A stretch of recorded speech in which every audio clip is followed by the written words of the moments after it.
E nesta terça-feira, Lula retornou ao Brasil depois de passar 4 dias na Índia para participar da cúpula do G20. No entanto, a passagem do presidente por Brasília será curta. Já nesta quinta-feira, ele embarcará para Cuba, onde vai participar da cúpula de líderes do G77 mais China. Em Cuba, Lula terá um encontro bilateral com o presidente cubano, Miguel Díaz-Canel. O país passa por uma situação delicada e só conseguirá ajuda financeira do Brasil para conseguir alimentos, remédios e energia se voltar a pagar ou renegociar cerca de 500 milhões de dólares que deve ao BNDES. Na sequência, o presidente vai a Nova York para participar da Assembleia Geral da ONU. Silvio Navarro, a quilometragem segue aí em alta rotação. Lula chegou ao Brasil ontem, final do dia, deu uma passadinha em Brasília, visitou Brasília e já está de malas prontas agora rumo a Cuba. É o nosso Júlio Verne, né? Vai rodando o mundo. Veja, Paula, vamos então para a 17ª viagem, né? Agora você já disse a outra, né? Para Nova York depois. Portanto, são 17, na verdade, 18 países, né? E 14 viagens, 14 embarques. Ele não visitou essa quantidade de estados brasileiros nesses 8 para 9 meses de governo. Ele não visitou, aliás, ele não foi ao Rio Grande do Sul, que já soma aí uma tragédia, infelizmente, e aqui fica a solidariedade do nosso programa a todas as vítimas, familiares, dessa tragédia provocada pelas chuvas no Sul. Ele não foi ao Rio Grande do Sul, mas ele vai a Cuba. E o que ele vai fazer em Cuba, a ditadura cubana? Que, aliás, sempre importante lembrar que nós fomos proibidos de dizer, ao longo de toda a campanha eleitoral, que o Lula era amigo de ditadores. Ele já recebeu em solo brasileiro Nicolás Maduro. Ele defende o Putin, ele defende a China e agora ele vai visitar a eterna ilha dos irmãos Castro. Pois bem, voltando então, ele vai a Cuba e não foi ao Rio Grande do Sul. Ele não foi a estados que estão precisando de auxílio do governo federal.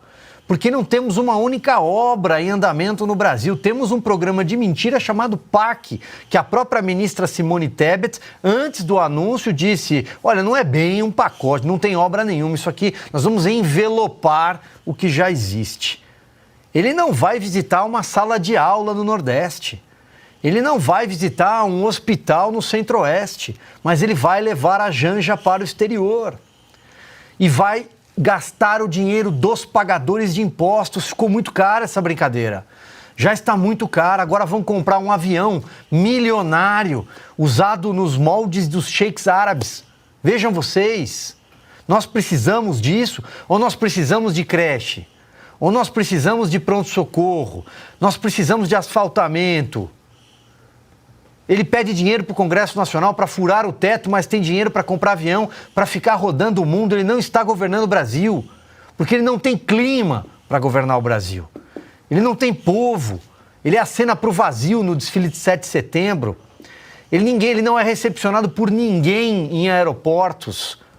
É preciso juntar ali um juntado da CUT, de sindicalistas, convocar o MST, sabe-se lá se com algum dinheiro, com alguma cesta básica, não se sabe como, mas meia dúzia ali de claque, uma claque completamente amestrada.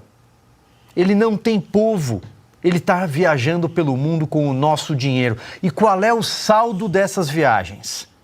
Nenhum. O Brasil não capta recursos, o Brasil não assina acordos interessantes para nós, para o nosso país, sim para os outros. Ele vai lá abrir os cofres do BNDES como fez nos governos passados.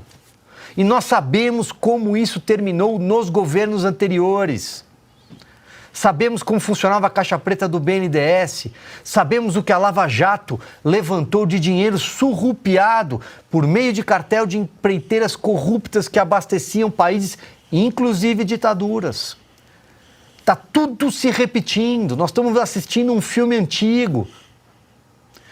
Repito e finalizo, Paula, está custando muito caro essa brincadeira que no final das contas provoca aí sim um terremoto diplomático. A cada viagem, a cada capítulo, o Brasil passa uma vergonha maior no exterior. E agora está ficando perigoso, principalmente quando ele faz acenos para a Rússia, quando faz acenos para esse eixo Rússia-China.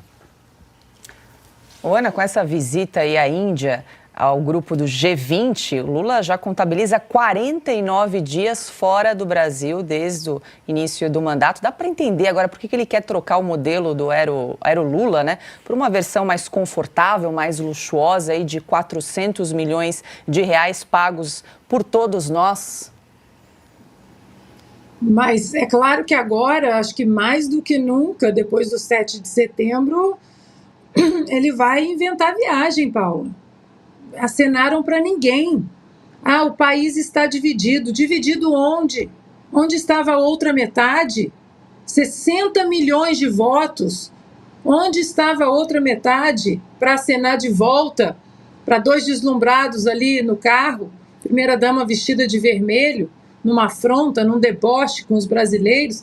Tem que sair do Brasil, porque no Brasil ele não tem ninguém.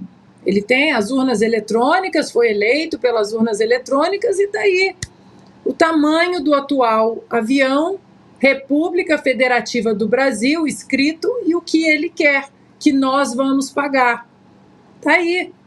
Então, com essa gastança, com essa quantidade de ministérios, com esse descaso com o povo, dando R$800 para as vítimas da tragédia no Sul, enquanto vai para a Índia, me segura que eu vou sair dançando, é o que nós temos como primeira-dama, não sabe falar com o povo, e ainda tenta colocar aí no debate público ideias estapafúrdias de tiranos. O voto na Suprema Corte tinha que ser um voto secreto, tem que ser secreto em lugar nenhum, nem na Suprema Corte, nem na Câmara, nem no Senado, nem nas comissões.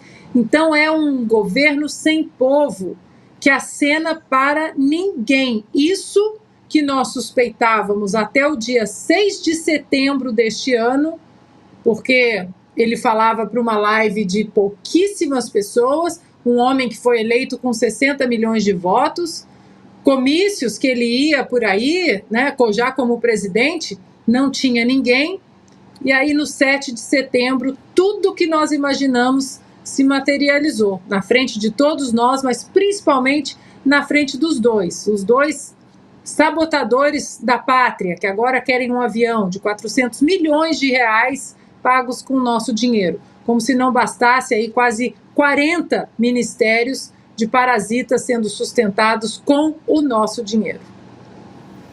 Fernão, quero te ouvir. Então, Lula retornou da Índia só para refazer a mala, né? Para a Janja poder trocar o modelito. E agora ele segue em rumo a Cuba e aos Estados Unidos. E como bem lembrou o Silvio, nada, né, do casal visitar as vítimas, né, da tragédia que assola aí o estado do Rio Grande do Sul em razão das chuvas e do ciclone, Fernão.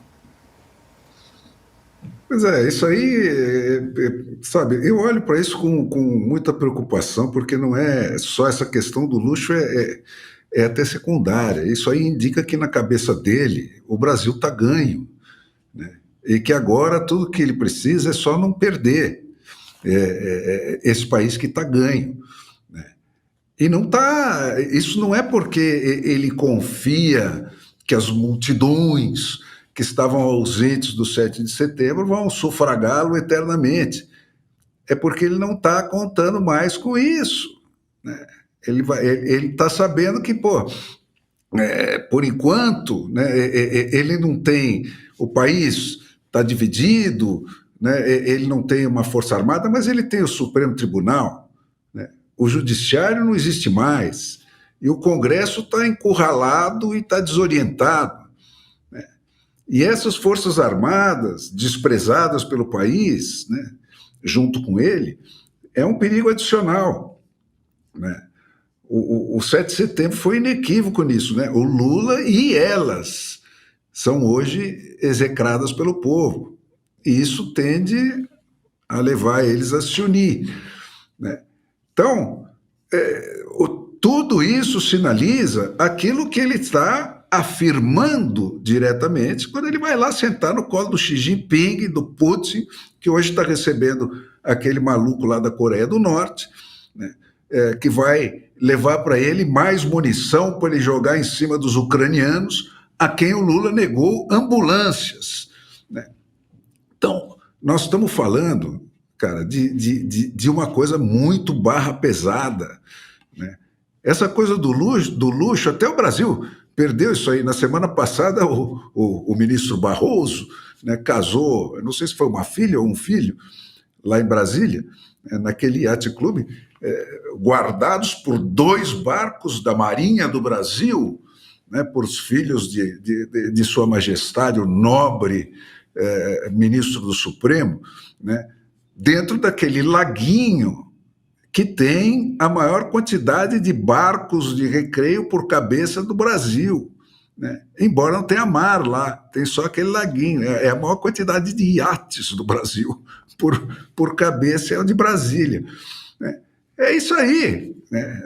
Essa turma está sambando na cabeça do Brasil e não está mais preocupado com o que o povo está vendo, deixando de ver, não está querendo enganar ninguém.